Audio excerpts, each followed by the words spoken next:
Thami Mabhena, I'm a DA member of Parliament. I serve in the Portfolio Committee on Transport.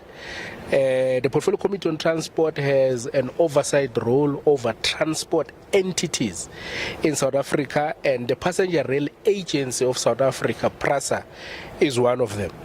We picked up that there were issues with a contract that PRASA issued in June 22, which was a contract collectively worth 7.5 billion rands over a couple of years to upgrade, refurbish and renew old trains. But what we discovered was that after they renew and refurbish these old trains, they don't do anything with them. They just pack them to gather dust and decay and literally be useless. And there's no return on investment on the taxpayers of South Africa. PRASA to date told us on the 17th of June in the Portfolio Committee on Transport in Parliament that they have spent so far 2.5 billion rands in the general overhaul program. That's what they call it. And then we said to them, okay, of the trains that you have refurbished, where are you using them? They confirmed that they're only using them on only 2 corridors. One of them is Malmesbury-Wellington line in the Western Cape, and there's another one that they're using it in the Eastern Cape. Now, for us to give you context, for this financial year, PRASA is going to recover 40 corridors. Now, meaning that there's over 100 corridors that PRASA has nationally in terms of their network. So the 2 corridors is just a fraction of PRASA. So you cannot spend almost 7.5 billion rands on refurbishing old trains for you to use them on 2 lines. But then PRASA said to us in the Portfolio Committee on Transport on the 17th of June that they are going to be chopping them up and scrapping them, selling them for scrap.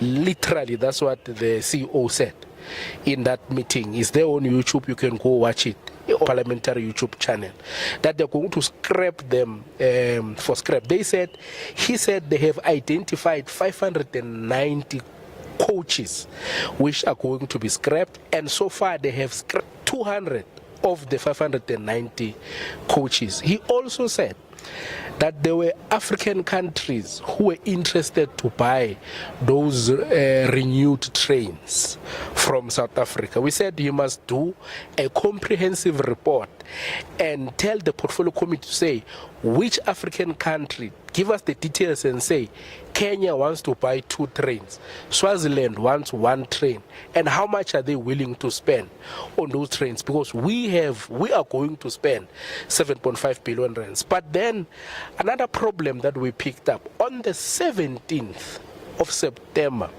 PRASA appeared before the Standing Committee on Public Accounts in Parliament, where they said that to date they have spent 3.5 billion rands of the original 7.5 billion rands. Remember, he told us on the 17th of June that they've spent 2.5. So between the 17th of June and the 17th of September, PRASA had spent an additional 1 billion rands.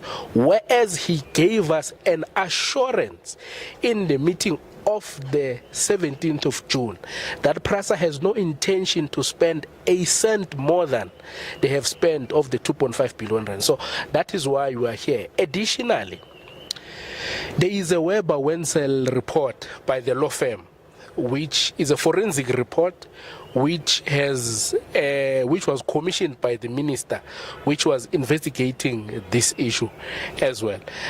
Part of what is there, and also including a media investigative report mainly spearheaded by News 24, we discovered that we've got former PRASA employees who resigned and set up private companies to bid for contracts on those general overhaul programs, including some former members of the board of PRASA, which are linked to some of the of the contracts. Obviously, all of this is so far it is alleged. Hence, we are coming here to lay an official complaint so that the public protector can invest. What is it that the DA is hoping to achieve with this complaint?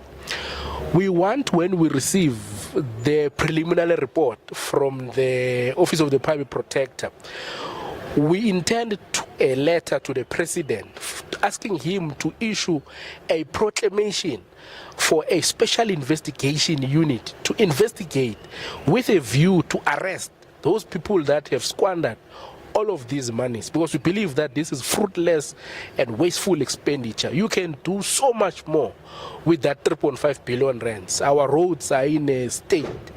There's a lot that you can do. So we believe that that money was misappropriated and it was misused. But furthermore, we want the asset forfeiture unit to recover that 3.5 billion rands and put it back into the coffers of South Africans, both to you and I, and all of us as South Africans. So that money, we cannot allow it to be misused the way that it is being misused.